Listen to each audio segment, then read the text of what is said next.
જો આપણે કારેલા ભરી લીધા છે અને તેલ મૂકી દીધું એટલે આપણે હવે વઘારી નાખી. તો તેલ આવી ગયું છે, દાળ ફૂટે છે. હવે એમાં જીરું નાખી દેવાનું. હવે આપણે એમાં કારેલા નાખી દઈએ.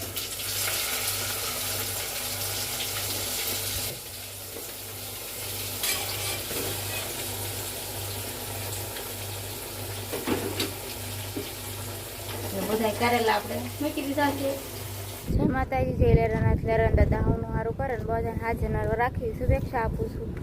તો અત્યારમાં જો કે સકલાઓને એવું તો બોલે છે ને આજે થઈ ગયો છે મેળો પૂરો. એટલે આજ તો ફિટિંગ બધું કર્યું હોય, ખોલવાનું ને એવું બધું કામ હોય. તો અત્યારે ઢોર મીંડા નીણ ખાવા મસ્ત કુંડીયું ને એવું અત્યારમાં ભરી લીધું છે આપણે. ઢોર તો છો નીણ ખાવા માંડ્યા છે. નીણ નાખી દીધી છે એટલે અત્યારમાં નીણ ખાય છે.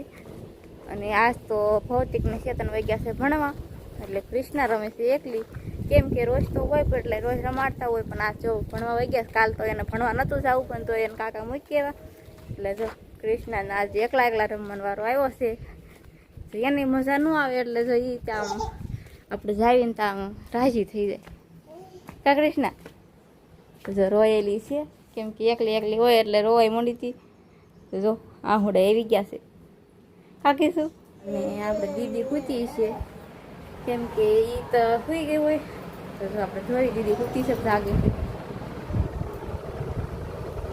છે. એ તો દાંત કાઢે છે.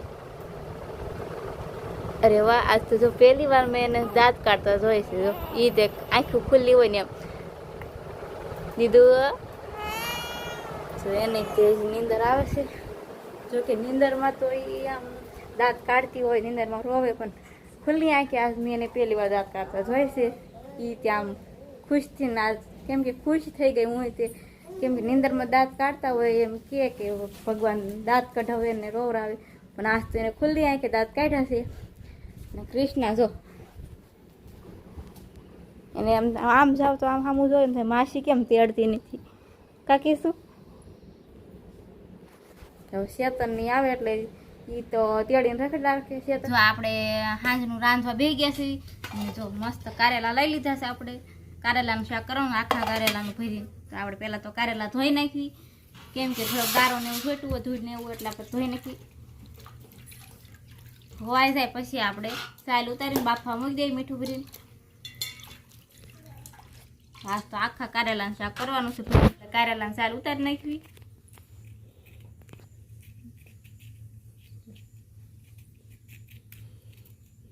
આવી રીતના ડીટી બે બસ કાપીને પછી બી કાઢ. તો 4 પછી હાલતા શીખી ગયો એટલે જાય પહોંચી ગઈ. અને આપણે એને કારેલા ખાવા દેવાના નથી, કેમ કે કારેલા હોય કડવા. બધા કારેલા ચાલ ઉતારી નાખીશું.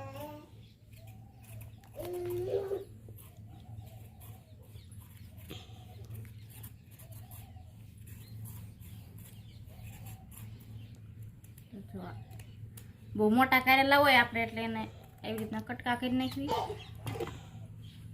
હવે કાઢી નાખી અંદરથી બી ચાકુથી આવી રીતના બી કાઢી નાખવી. તો આપણે પાણી મૂકી દીધું છે અને કારેલા લઈ લીધા છે. તો મીઠું નાખી દીધું. તો જો આંધણ આવી ગયું એટલે આપણે કારેલા નાખી દેવી. જો કુકરમાં મૂકાય પણ આપણે તપેલી મૂક્યા, કેમ કે કડવા ઓછા થાય. તો આપણે બધા કારેલા નાખી દેવી.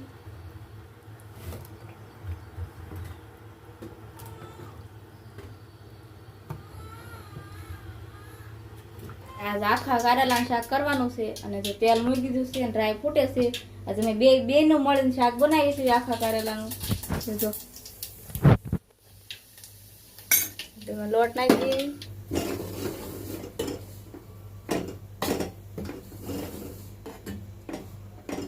કડી એમને છડવા દેવાનો એટલે શેકાઈ જાય લોટ.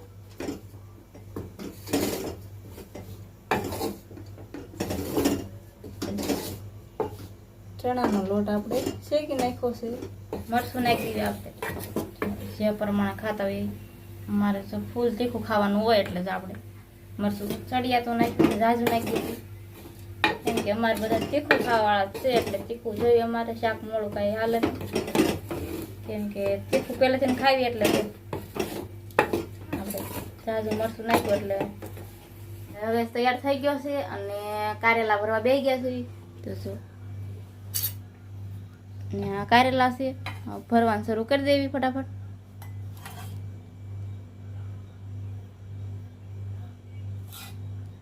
તો બધાય કારેલા પહેલા આપણે ભરી લેવી. તો જો આપણે કારેલા ભરી લીધા છે અને તેલ મૂકી દીધું એટલે આપણે હવે વઘારી નાખી. તેલ આવી ગયું છે ને દાળ ફૂટે છે. હવે મારે જીરું નાખી દેવાનું.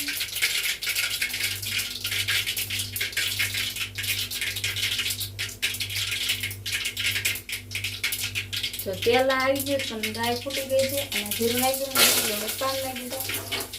હવે આપણે કારેલા નાખી દઈએ.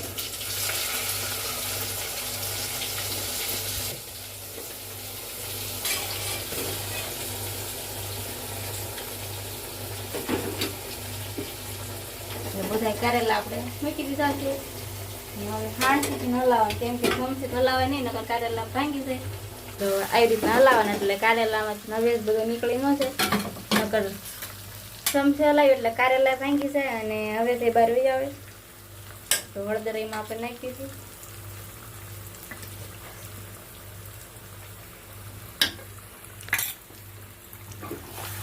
તો આવી રીતના હલાવી નાખવાનું.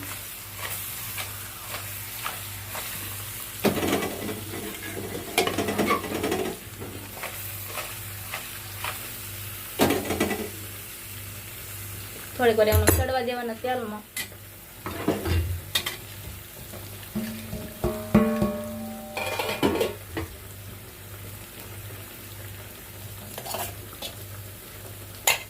ને જો આપણે ફરતા કારેલા હવે વધ્યો હોય આપણે ઉપર નાખી દઈશું એટલે રસો થઈ જાય. કેમ કે કારેલા ન ભાવતા હોય એટલે એને આ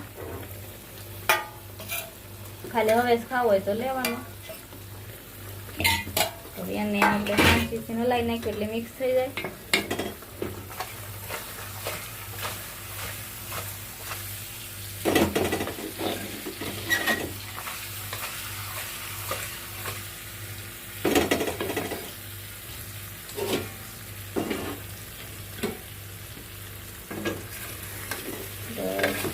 ચમચે હલાવવાનું શરૂ કર્યું કેમ કે નીચેથી નવેજ ને એવું એ હલાવીને ઉપર નતું આવતું એટલે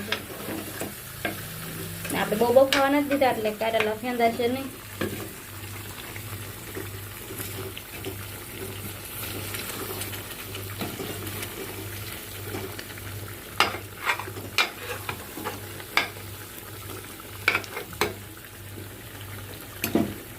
ભરેલા કારેલા શાક થઈ ગયું છે તૈયાર.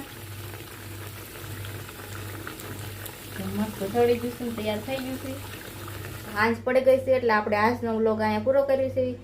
તો કોમેન્ટ કરજો, લાઈક કરજો, શેર કરજો અને સબસ્ક્રાઈબ કરી લેજો. તો મળીએ આપણે આવતા વ્લોગમાં. ત્યાં લગી બાય બાય.